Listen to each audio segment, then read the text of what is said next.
Hello दोस्तों, स्वागत है आपका आपके अपने पीसी की स्टडी यूट्यूब चैनल पर। दोस्तों आज हम डिस्कस करने वाले हैं डिस्टेंस फॉर्मूला को। जी हाँ दोस्तों, दूरी सूत्र के बारे में आज हम डिस्कस करने वाले हैं। क्या होता है दूरी सूत्र और इस पे किस प्रकार से क्वेश्चन बनते हैं उनके बारे में आज हम डिस्कस करने वाले हैं। तो देखिए, मान लीजिए कोई लाइन है आपके पास में, ये ए पॉइंट और ये बी पॉइंट, दो पॉइंट है इसके अंदर। मान लेते हैं इसके कोऑर्डिनेट है x1 y1, इसके कोऑर्डिनेट है x2 y2, हिंदी में बोलते हैं इसको निर्देशांक। ठीक है, और आपको फाइंड करना है इनका जो डिस्टेंस है यहाँ से यहाँ तक वो क्या होता है। क्या फाइंड करना है आपको? यहाँ से यहाँ तक का डिस्टेंस क्या होता है वो आपको यदि फाइंड करना है। ठीक है, तो डिस्टेंस फॉर्मूले की बात कर रहे हैं तो आपको दूरी फाइंड करनी है। क्या फाइंड करनी है? डिस्टेंस डी फाइंड करना है। तो फॉर्मूला क्या होता है इसका? देखो, बाद वाले में से पहले वाले को है, पहले वाले में से बाद वाले को, आपकी इच्छा हो इसको माइनस कर लो। हमने माइनस कर लिया बाद वाले में से x2 में से x1 को माइनस, इसका होल स्क्वायर प्लस फिर y2 में से y1 को माइनस करो, y2 में से y1 को हमने माइनस कर दिया। ठीक है, यहाँ तो कोई समस्या नहीं। ये निकल के आ गया आपका डिस्टेंस फॉर्मूला, मेनली जो हमें काम में लेना है। अब एक्चुअल में क्वेश्चन कैसा बनता है, एक छोटा सा क्वेश्चन लेते हैं। जैसे मैंने एक एग्जाम्पल ले लिया, कोई भी एग्जाम्पल लेकर के हम समझते हैं डिस्टेंस फॉर्मूला को। मान लो आपको दिया है, दो पॉइंट दे दिया आपको, ए पॉइंट दे दिया आपको 5 0, ठीक है, और बी पॉइंट दे दिया आपको 3 और 2 दे दिया। ठीक है, और बोल दिया ए और बीच का डिस्टेंस कितना है, अब बताइए। तो हम क्या जानते हैं? हम जानते हैं, क्या जानते हैं भाई? We know that distance formula D क्या होता है? रूट x2 माइनस x1 का whole square plus y2 minus y1 का होल स्क्वायर, ये इसका फॉर्मूला होता है। अब इसको यदि हम नंबर लाइन पे इस पे ड्रॉ करें हम लोग लाइन पर, तो क्या होगा? ए पॉइंट कितना है? 5 0, और बी पॉइंट कितना हो जाएगा हमारे पास? 3 2। कितना हो जाएगा? 3 2। अब हम दोनों को, हमें क्या फाइंड करना है? इनका डिस्टेंस फाइंड करना है कि यहाँ से यहाँ तक का डिस्टेंस कितना है। तो ये हो गया हमारे पास x1 y1, ये हो गया हमारे पास x2 y2। ठीक है, ये जो वैल्यू है वो एज इट इज यहाँ पर रख दो। कितना हुआ x2 का वैल्यू? 3 माइनस 5 का होल स्क्वायर प्लस y2 का वैल्यू कितना है? 2, y1 का कितना है? 0, इसका स्क्वायर। कितना हो गया आपका? 5 में से 2 गया, 3 गया, कितना बचेगा? 2 बचेगा। किसका? माइनस का स्क्वायर है ही, प्लस ये कितना स्क्वायर? 2 का स्क्वायर है ही। ठीक है, अब देखो ध्यान से समझना, 2 माइनस 2 का स्क्वायर करेंगे हम लोग तो हमें कितना मिलेगा? 4। इस 2 का स्क्वायर करेंगे तो हमें कितना मिलेगा? 4। टोटल कितना हो गया? रूट 8। रूट 8 के यदि फैक्टर करनी हो तो क्या करोगे? रूट 2 इंटू 2 इंटू 2, तो यहाँ से क्या आ जाएगा? 2 बाहर आ जाएगा। कितना आ गया? 2 रूट 2। 2 तो ये और 2 ये क्या आ जाएगा? इसका आंसर आ जाएगा। इस तरीके से हम डिस्टेंस फॉर्मूला पे बेस्ड जो क्वेश्चंस होंगे उनको हम आगे सॉल्व करने वाले हैं। दोस्तों ये डिस्टेंस फॉर्मूला यूज कहाँ करते हैं उसके बारे में हम डिस्कस करते हैं। देखो, मान लो आपको क्वेश्चन में गिवन होगा 3 कोऑर्डिनेट, 3 पॉइंट आपको गिवन होंगे ए बी, बी बी और सी बी। ए कौन से? x1 y1, बी कौन सा? x2 y2, सी कौन सा? x3 y3। इस तरीके से आपको 3 कोऑर्डिनेट क्वेश्चन में गिवन होंगे।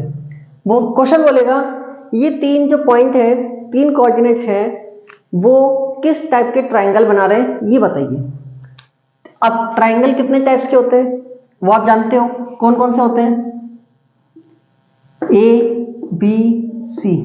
देखो, एक में तो हो सकता है सारी साइड अलग अलग हो, ठीक है, जिसको विषमबाहु त्रिभुज बोलते हो। ठीक है, एक में हो सकता है 2 साइड इक्वल हो, एक में हो सकता है सारी साइड इक्वल हो। ठीक है, सारी साइड इक्वल हो, जिसको आप समबाहु त्रिभुज इक्विलैटरल ट्राइंगल बोलते हो। और एक ट्राइंगल ऐसा भी हो सकता है जिसको आप राइट एंगल ट्राइंगल बोलते हो, जिसको समकोण त्रिभुज बोलते हो। ठीक है, ए बी और सी, तीनों की कंडीशन से तीनों में डिस्टेंस फॉर्मूला लगेगा तो आप चेक करके बता दोगे एक्चुअल में हो क्या रहा है। देखो, यदि आपने ए और बी में दूरी सूत्र लगाया, डिस्टेंस फॉर्मूला लगाया, इसमें दो कोऑर्डिनेट के बीच में, तो आपको एक वैल्यू मिलेगा। ए और सी के बीच में यदि डिस्टेंस फॉर्मूला लगाया तो एक वैल्यू मिलेगा। इन दोनों के बीच में यदि आपने डिस्टेंस फॉर्मूला लगाया तो आपको एक वैल्यू मिलेगा। कहने का मतलब है ए बी का वैल्यू जो दूरी आया है, और बी सी का दूरी और ए सी का दूरी, 3 दूरी आया, ए बी, ए सी और बी सी। ठीक है, तीन डिस्टेंस निकल गया है। यदि तीनों ही अनइक्वल है, तीनों बराबर नहीं है, तो हम इसको बोलेंगे विषमबाहु त्रिभुज या फिर आइसोस्केलन ट्राइंगल बोलेंगे। ठीक है, सॉरी स्केलन ट्राइंगल बोलेंगे। ठीक है, दो साइड इक्वल है तो उसको बोलते हैं आइसोस्केलन ट्राइंगल, जिसको आप समद्विबाहु त्रिभुज भी बोलते हो। कहने का मतलब है ए बी कोई सी भी, ऐसा नहीं है, हो सकता है आपने कोऑर्डिनेट यहाँ लिखा, यहाँ लिखा, यहाँ लिखा, कोई सा भी दो डिस्टेंस इक्वल मिल गया, मैं लिख दूं simply two equal distance, two equal distance, ऐसे ही लिख सकते हैं two side, two equal sides. ठीक है, दो इक्वल साइड यदि उनको मिल गई और तीसरी अनइक्वल है तो हम बोल सकते हैं कि वो समद्विबाहु त्रिभुज है। और सारा इक्वल है, ऑल साइड क्या होगी, सारी भुजाएं क्या होगी, इक्वल, ऑल साइड इक्वल। ठीक है, तो ये क्या हो गया हमारा समबाहु त्रिभुज हो गया। क्या हो जाएगा, समबाहु त्रिभुज हो जाएगा। इसको क्या बोला हमने, समद्विबाहु, क्या बोला इसको, समद्विबाहु त्रिभुज। ठीक है, अब बात हुई हमारी 90 डिग्री राइट एंगल की।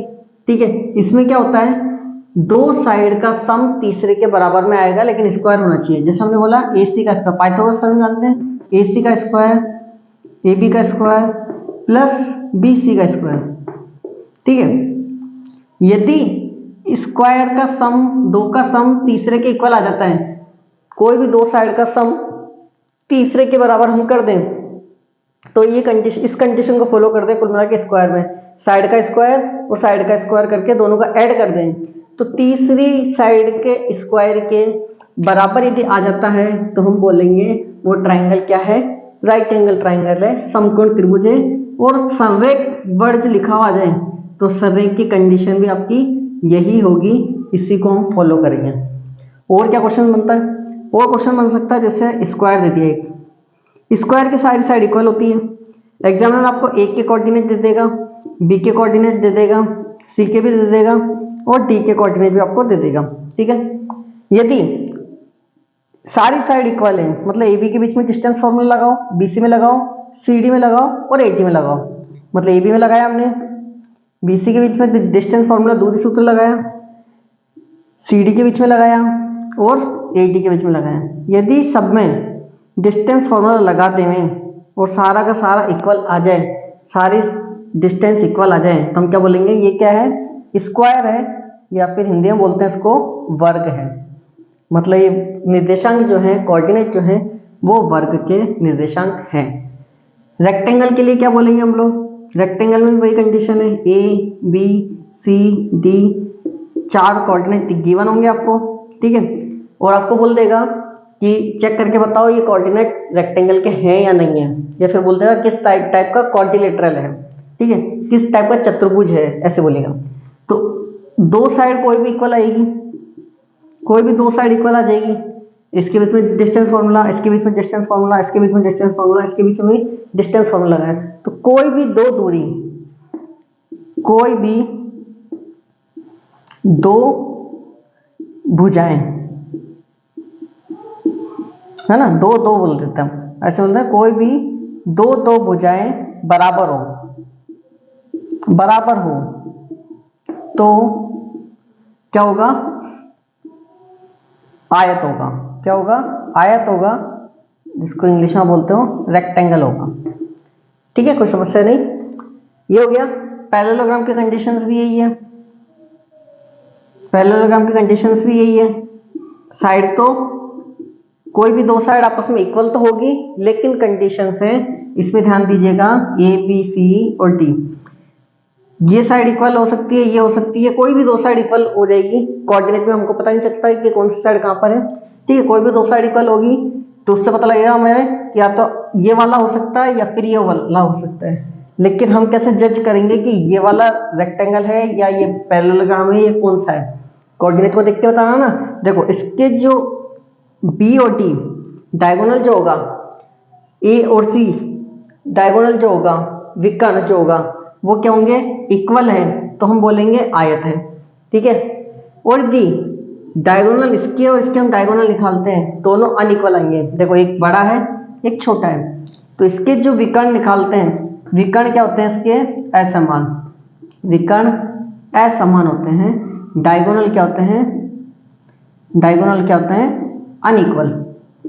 अनइक्वल तो हमें इसमें और इसमें देखो कोई भी दो साइड इक्वल होगी वो तो इसमें भी होगी, इसमें भी होगी, ठीक है, लेकिन इसमें क्या होगा? डायगोनल इक्वल होंगे, इसमें डायगोनल इक्वल नहीं होंगे, ठीक है। इसमें अनइक्वल हो गए, इसमें इक्वल, इक्वल डायगोनल